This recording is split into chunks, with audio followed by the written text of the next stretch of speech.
While a good mystery can be intriguing and entertaining, it can also be frustrating when we are given no answers. Luckily for us, there have been plenty of mysteries that have been solved. Sometimes this takes years or even decades, but at some point or another, we were given reasons and answers as to why certain events happened. So that's what we're going to be having a look at today. So here are 5 creepy mysteries that were solved.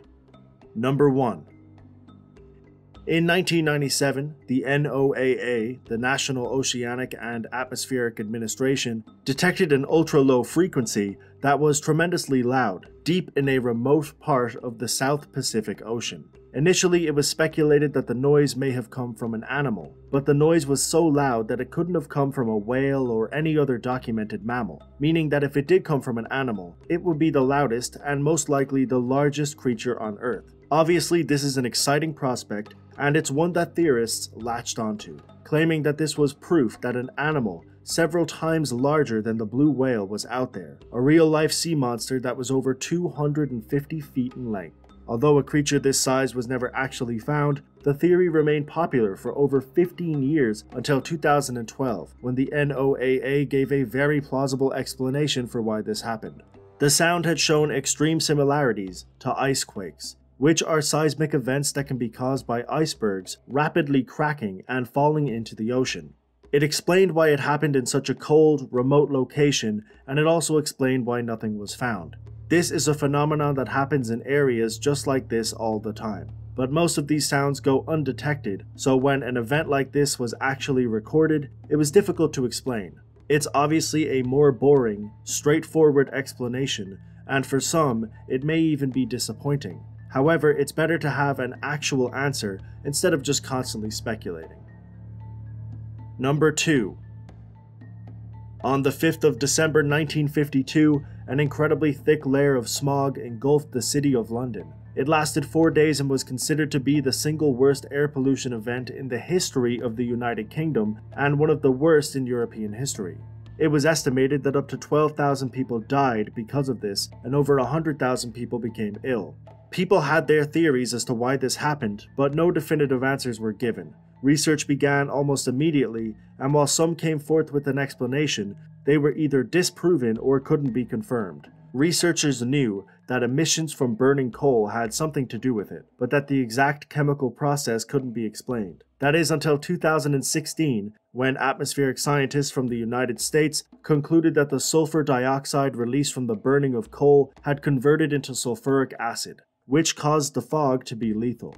Scientist Renyi Zhang stated, "This process was facilitated by nitrogen dioxide, another co-product of coal burning, and occurred initially on natural fog, another key aspect in the conversion of sulfur dioxide to sulfate, which subsequently inhibits this process. This strange and unique chemical process made the fog acidic." Finally, we were given a confirmed answer to a problem that had killed thousands, and over 60 years later, the mystery was solved. While the Great Smog of London may have been a deadly killer, it also resulted in some pretty significant changes. Mainly, the Clean Air Act of 1956 was created, which introduced significant measures to reduce air pollution. Number 3. In 1845, Sir John Franklin was commissioned to captain a large expedition in the Arctic. He had done this 3 times before and was successful and experienced in this field. This time he would be given 2 ships, the HMS Erebus and the HMS Terror. These ships would be well equipped and have a large crew of 129 men. It achieved national attention, and a lot of excitement surrounded the expedition because it was expected that a substantial amount was about to be discovered. Unfortunately, this did not happen. While the 2 ships were in the Canadian Arctic, the crew and the vessels were lost. It happened very suddenly, and no explanation was given. Almost immediately after this, a massive search began that lasted years. Franklin's fame, the reward, and the size of the ships were enticing enough for hundreds of hopeful explorers to join in these expeditions and search for the missing crew.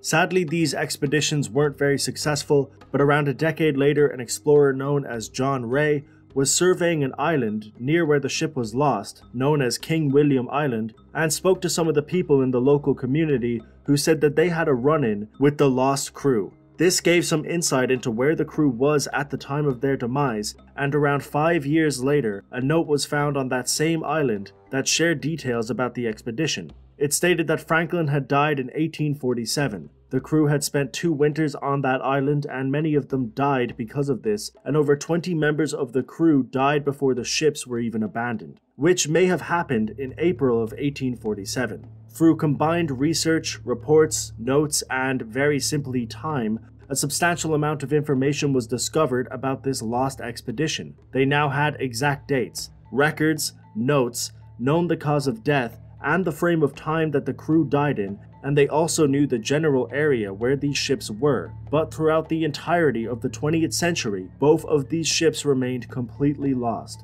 Finally, in 2014, over 150 years after the ship's disappearance, the HMS Erebus was found, 36 feet deep at the bottom of the ocean, around 50 miles southwest of King William Island. It was a huge discovery, and it answered a lot of questions about a mystery that was once considered to be impossible to solve. We can only wait, but with all of the information that's been found, the discovery of the first ship, and the knowledge we now have about this once lost expedition, it can only be a matter of time until this mystery is completely solved.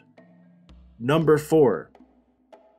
In 1937, a German passenger airship known as the LZ-129 Hindenburg caught fire and was slowly destroyed in New Jersey. The airship had 97 people on board, 36 of which died due to the fire. It was the subject of intense media coverage because of how well documented the event was. Various different news teams were already at the site, waiting for the airship to land, and they managed to capture almost all of the event because of this. However, despite how well documented and discussed this event was, the actual reason for the fire occurring in the airship could not be determined. At first, some believed that this was sabotage, that maybe the airship was shot at and that's what caused the fire. Others believed that somebody on the actual vessel was the saboteur. Some even stated that it may have been struck by lightning, or that the engine failed and caught ablaze. These theories could not be confirmed. Experiments did nothing but debunk these claims, and for years, there was no definitive answer as to why this happened. But finally, after years, a widely accepted theory was put forth,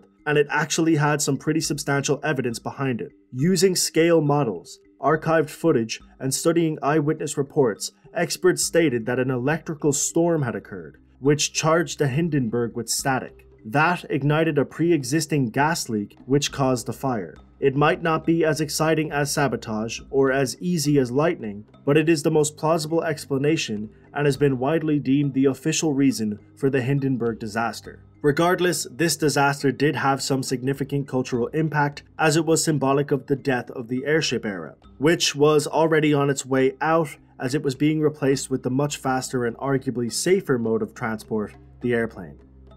Number 5.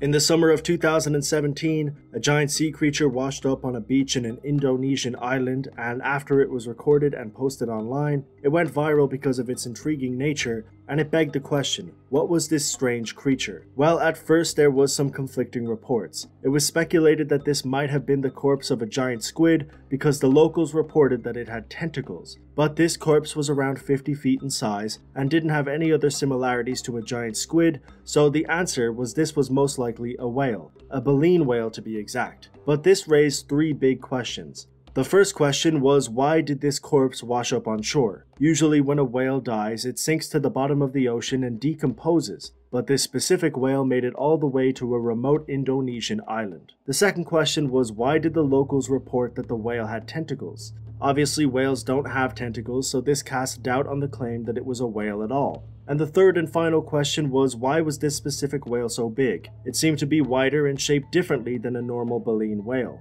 Well, all of these questions were answered a week later, and unfortunately for the theorists, it was a whale that had been inflated with gas. Alexander Worth, a whale biologist from Virginia, detailed the possible reasons for this happening. If a ship swiped the animal, causing internal injuries that did not allow gases to escape, or if the whale had a bacterial infection that produced huge amounts of gases, the animal could inflate like a balloon, enough to float to shore. On the other hand, this ill-fated whale may simply have died in warm waters, which tends to fuel more bacterial growth. That too could rapidly produce enough gas after death to make the animal float rather than sink. Not only does this explain the floating rather than sinking, but this inflation would actually explain the difference in size and the strange appearance that this whale possesses. That amount of bacteria and gas would disfigure the whale and make it seem bigger than it actually is, and that disfigurement is most likely the reason that the locals believe this creature had tentacles. This process of inflation through gas and bacteria is actually quite common, but they usually deflate or even explode before they wash up on shore. It may not be some kind of undiscovered monster, but the process and reasoning is still interesting to have a look at.